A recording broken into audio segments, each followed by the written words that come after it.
A few years ago, I was spending some time with friends, exploring old, supposedly haunted places.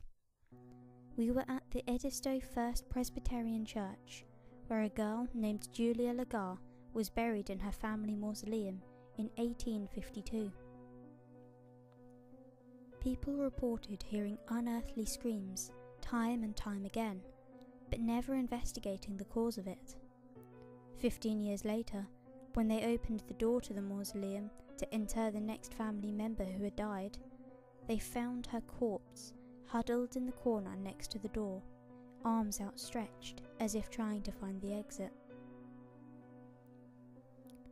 Well, my friends thought it would be funny to shut the giant stone door, which was originally opened behind me, and pick me up in the morning. The bastards left me there. I tried and tried, using all of my strength, but I couldn't budge it. It had taken 4 people to put it in place. In the dark, I resigned myself to the night ahead of me.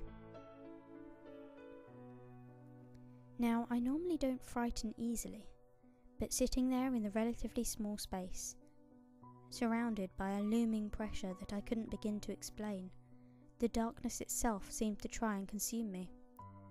From all around it felt like weight was pressing against my skin, making even breathing hard. I sat in the dark for what must have been hours. Then I heard the scratches. They were faint at first. I was sure it was my imagination, but soon they became more and more frantic as time passed. I huddled up in one of the corners farthest from the door and tried to cover my ears, but nothing could stop the growing cacophony. This all may have lasted for a few minutes, but each second was an unbearable eternity. Then a loud scream echoed through the darkness.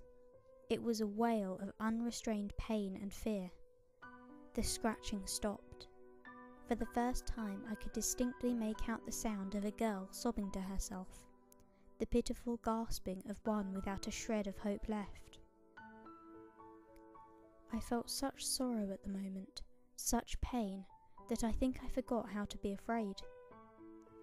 In my heart, all her suffering seemed to resonate. Inexplicably, I found myself apologizing aloud for everything that had happened to her.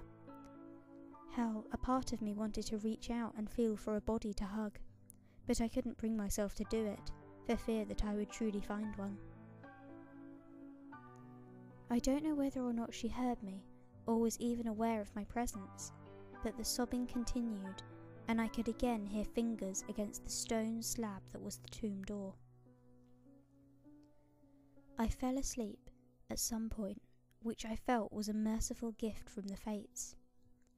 I'm not sure how long I was out, but I was woken by a long and powerful thud as the door slammed against the ground outside. I could tell from the light grey outside that daybreak was near, so I must have slept for at least a few hours. I stumbled outside and went to a small unlocked prayer house. I think previously it was a segregated mini-church, but regardless, I leaned against the door and waited nervously until my friends arrived. I approached them as they clustered around the fallen door. 2 of them were kneeling next to it, with faces of shock. There were bloody streaks covering the interior of the door, some with light scratches from fingernails, many without.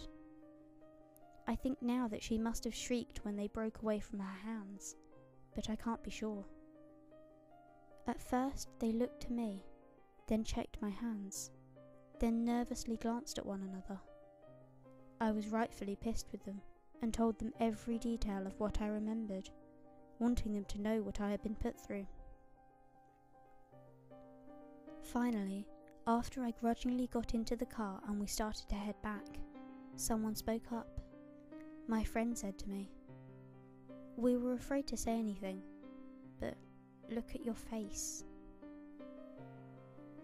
I later found out that many times people had tried to permanently seal the entrance to the mausoleum, including enough heavy locks and chains that it would require heavy equipment to remove it.